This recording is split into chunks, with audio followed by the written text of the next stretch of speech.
At the Savior's command, and formed by divine teaching, we dare to say, Olá, amigos do Spook Houses, Casas Assombradas. Aqui é o Rodrigo e trago a vocês um complemento ao livro Os Mistérios Sombrios do Vaticano por meio de um novo e interessante livro de Sérgio Pereira Couto intitulado Os Arquivos Secretos do Vaticano, o qual busca elucidar desde o período da Inquisição a renúncia de Bento XVI. Bom, antes de começar, gostaria de pedir para que curtam a página do Spook Houses, Casas Assombradas no Facebook, que se inscrevam e curtam o nosso canal no YouTube para que possamos trazer a vocês um conteúdo de qualidade. Assim, sentem-se, acomodem-se e se preparem para muitas descobertas interessantes e bons sustos a todos. Os arquivos secretos do Vaticano sempre estiveram envoltos em polêmica. Isso porque a imagem que se tornou comum ao público era que eles possuiriam, como nos arquivos do FBI, informações sobre pessoas de destaque, grupos e seitas que iriam contra as doutrinas da igreja e até provas de que existiram extraterrestres. Como o acesso sempre foi difícil, até mesmo para os acadêmicos que deles necessitavam, muitos espalharam notícias ainda mais capciosas sobre seu verdadeiro conteúdo.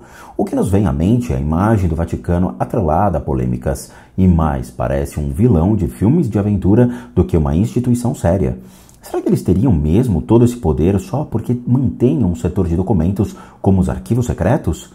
Vamos olhar casos recentes que mostraram o quanto essa imagem insiste em permanecer. Comecemos com uma notícia de abril de 2010, que envolve ninguém menos do que aquela que é considerada a maior banda de rock de todos os tempos, os Beatles.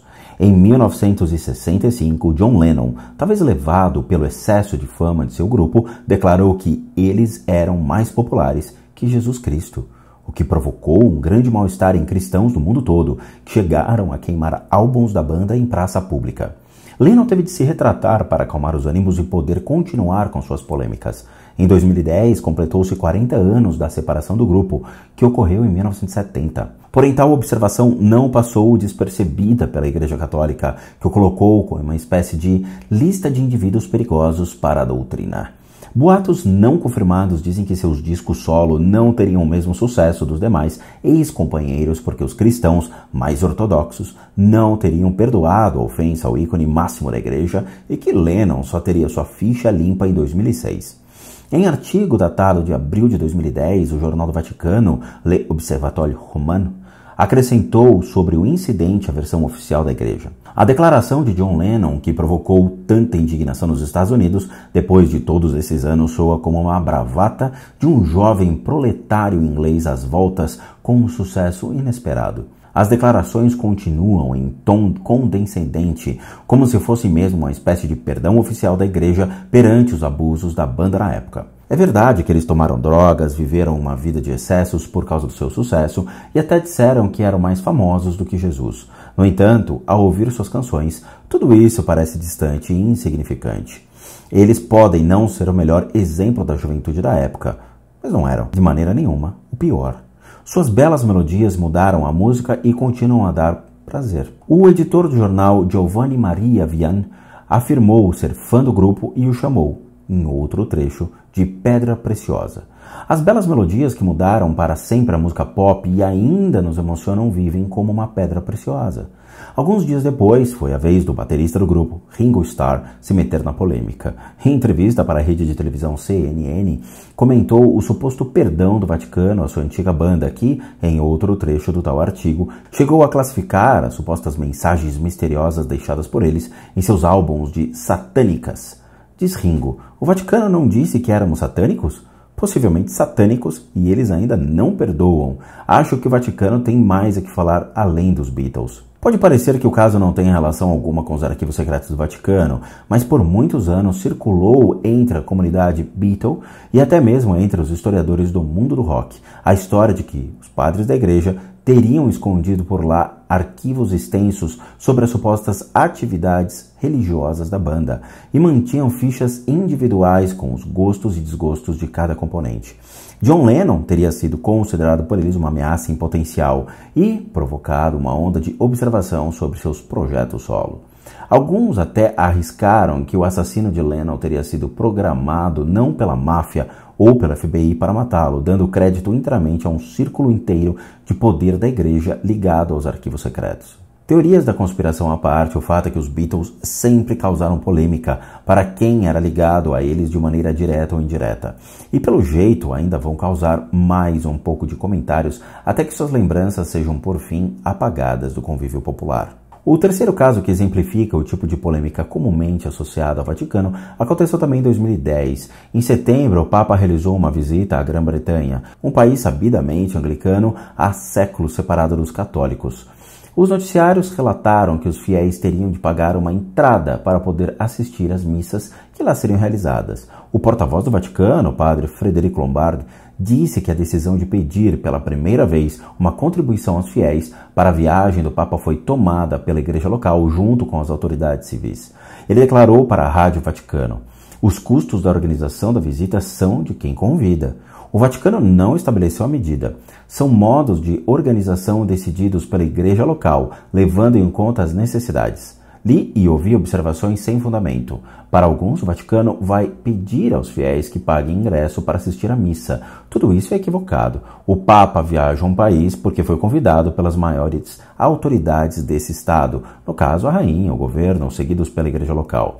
Portanto, custos e as obrigações com a organização estão a cargo dos solicitantes. Assim, a Igreja Britânica informou que, de fato, os boatos eram verdadeiros e que os peregrinos interessados em assistir às missas teriam que pagar até 30 euros para assistir às celebrações. O dinheiro arrecadado seria usado para pagar um aluguel de ônibus, por exemplo, e incluiria uma mochila do peregrino, que traria instruções sobre o evento, um disco compacto comemorativo e um cartão postal. Essas informações foram confirmadas por um porta-voz da Igreja Católica da Inglaterra e do País de Gales. Lombardi ressaltou que a ideia estaria equivocada e que o dinheiro arrecadado seria para cobrir os gastos de viagem do Papa, que os peregrinos cobririam suas despesas e que não seria uma entrada paga para as missas. A imprensa britânica calculou os gastos de viagem do Papa em cerca de 23 milhões de libras, o que seria mais ou menos 27,4 milhões de euros, que também equivale a 35,5 milhões de dólares. Os países protestantes, claro, se declararam indignados com essas medidas, mas o governo britânico liberou cerca de 12 milhões de libras, ou 14,5 milhões de euros, o que seria equivalente a 18,5 milhões de dólares, para garantir a segurança e a polícia. Esse é apenas um exemplo do que pode gerar uma polêmica. Os países protestantes aproveitaram para propagar que a medida de cobrar pelas missas é apenas uma maneira de o Vaticano mostrar sua verdadeira face.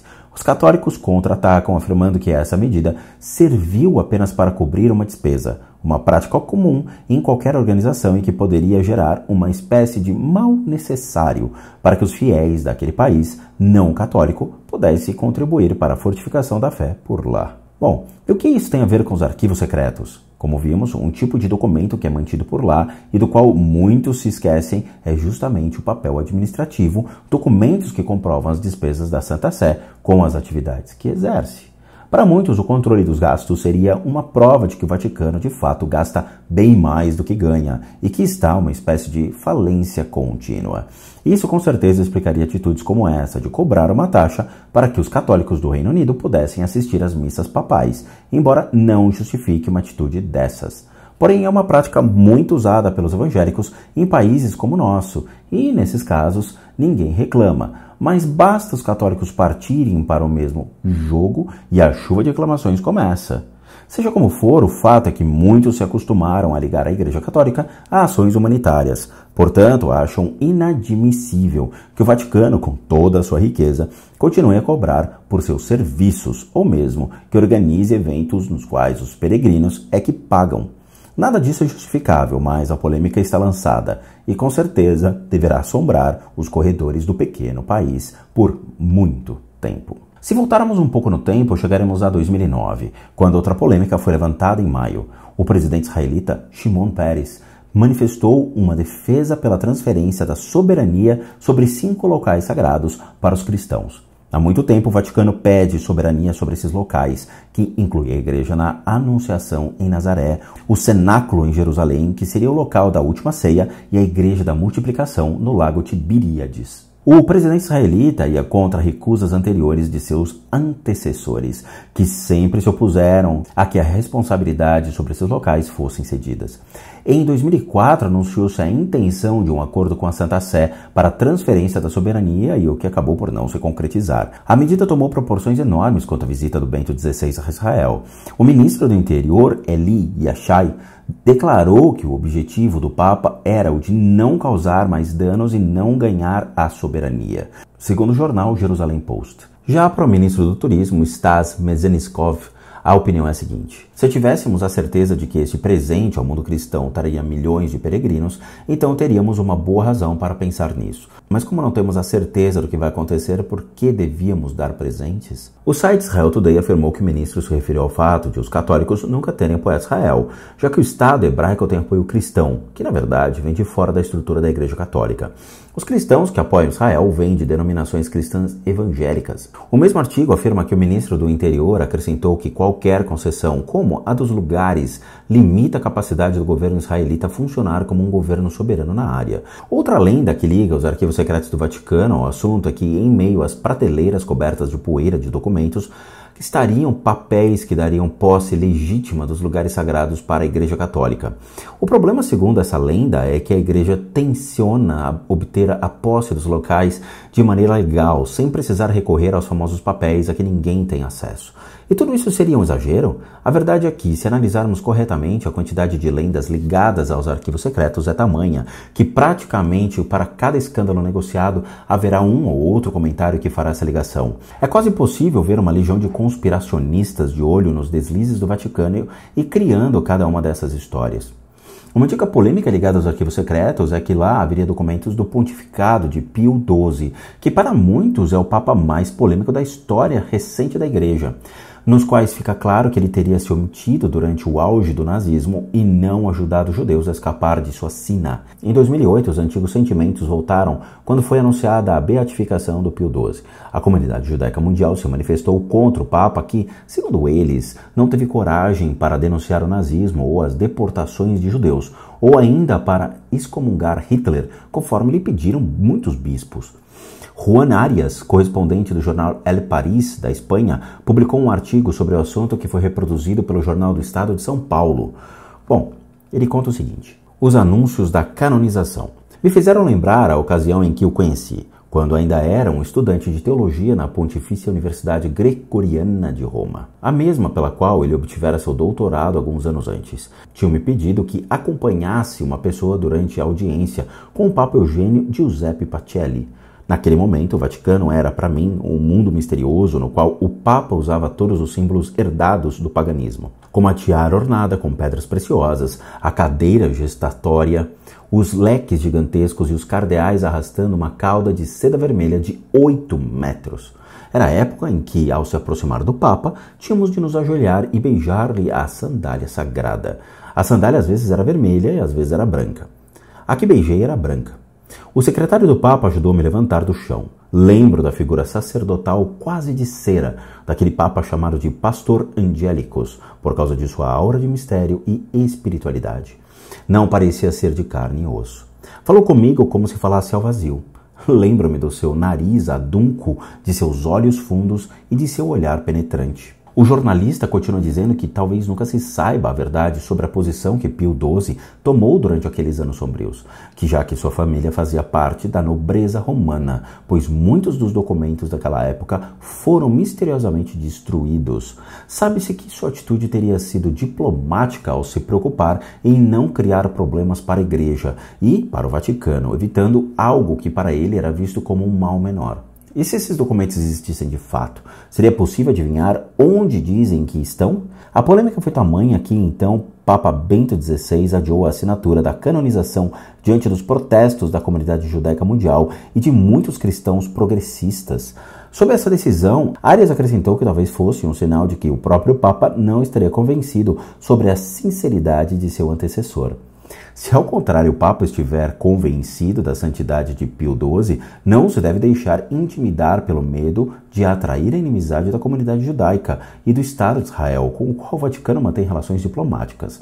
A Igreja não deve misturar motivações espirituais com motivações mundanas ou diplomáticas.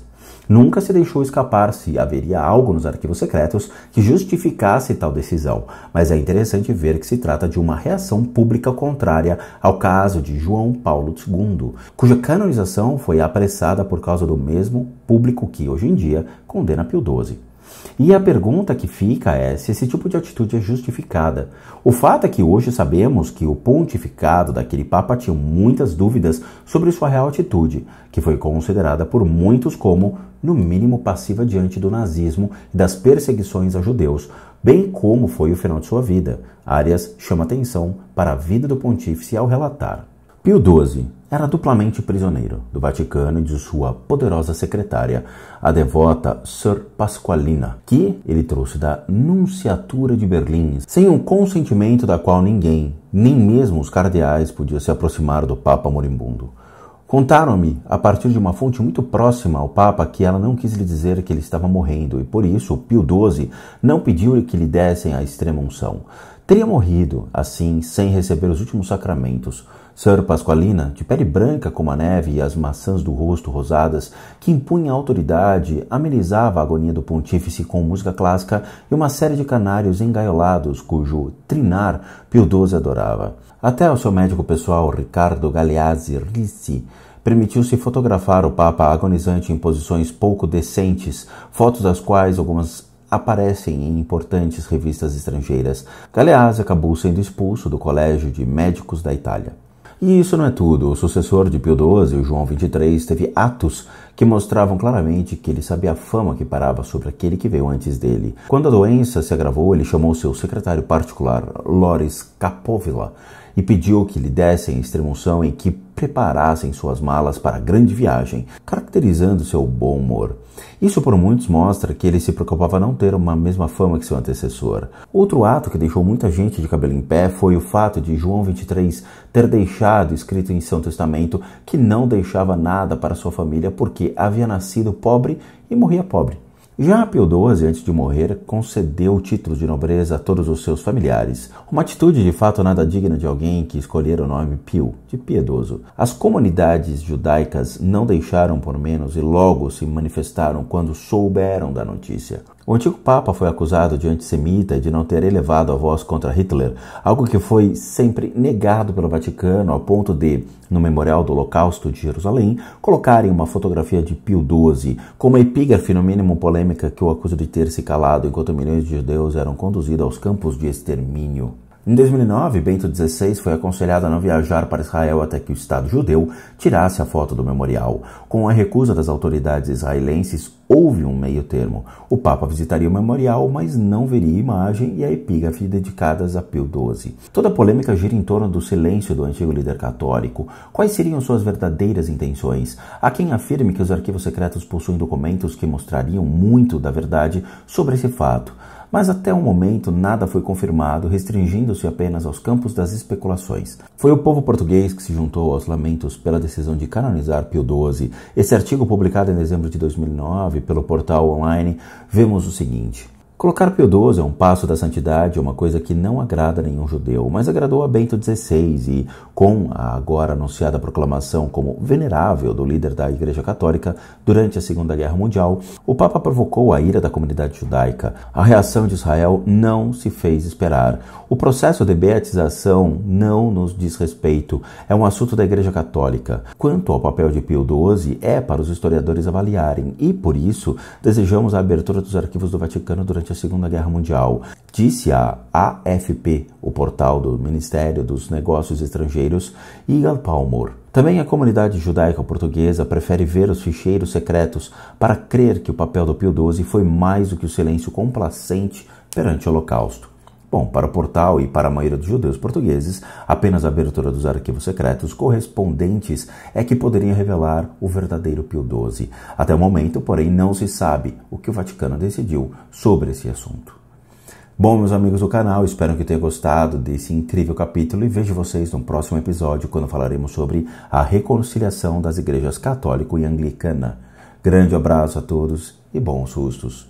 At the Saviour's command, and formed by divine teaching, we dare to say,